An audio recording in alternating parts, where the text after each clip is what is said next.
C'est un combat que je mène depuis fort longtemps. Bi may sanc IAM en 94-95 dama fa teg benn nataalu Mame Cheikh Ibra Fall et j'avais énormément de difficultés avec mes propres enseignants. J'avais beaucoup de difficultés parce qu'ils se disaient dans une enceinte, un univers de formation où on apprend le management, il était pas normal de voir simplement benn nataal, un portrait de Mame Cheikh Ibra Fall et ci suuf ma bindoon ci jëf jël ma bindoon ci aussi benn baytu Sëñ Touba et je ne mettais pas cela en avant par rapport à mes croyances religieuses mais tout simplement par rapport au patriotisme de Khadim Rassoul. Et j'ai toujours défendu, quand je vois l'évolution des théories, on parle de gestion du personnel, après on parlait de capital humain, on parle de capital, on l'associe à d'autres sphères, d'autres segments de l'économie, mais le capital spirituel, on a comme peur d'en parler. Et surtout dans le contexte actuel mondial, où il y a une diabolisation de l'islam, parler de spiritualisation, très souvent on a peur de se connecter ou de connecter l'économie à cette donne-là. Or, les grandes nations, surtout dans les pays émergents, le socle qui fait leur émergence, leur puissance, c'est un socle culturel de spiritualité. Et le socle spirituel de Ahmadou Bamba, c'est un socle extrêmement solide et qui donne un souffle à l'économie, qui donne une dimension puissante à l'économie. Quand on parle de himma, quand on parle de hikma, quand on parle de khidma, les fondements sont des fondements spirituels. Et aujourd'hui, on revient dans nos univers, l'univers public, dans le privé, toute organisation. La question du leadership spirituel est une question fondamentale. Elle répond à une question fondamentale, la question du sens. Mais si on ne ramène pas la question à nos croyances, on a un problème. Ici, au Sénégal, c'est que nous croyons en Dieu.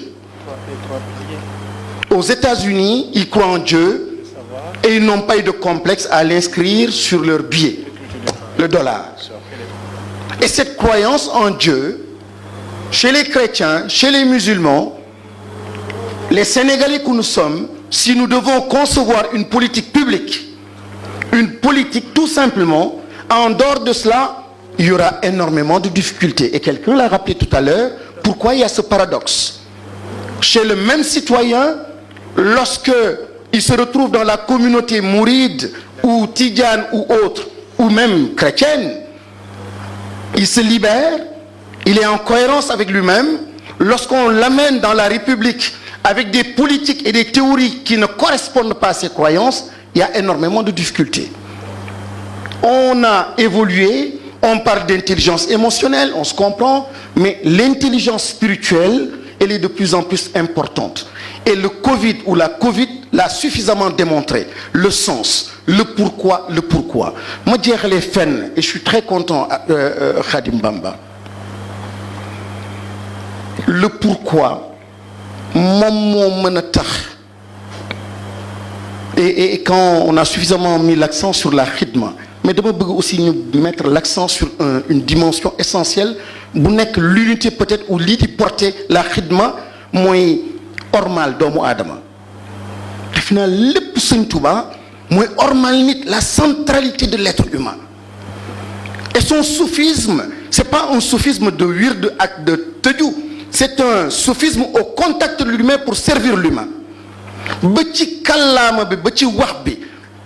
Hier, quelqu'un me disait pour ne day rey gàtt, il n'a pas utilisé le terme rey, mais j'étais séduit. Il dit le terme que utilisé, moi donne léotal gàtt. Quelle finesse, quel respect pour l'univers, pour les animaux, pour l'humain, etc.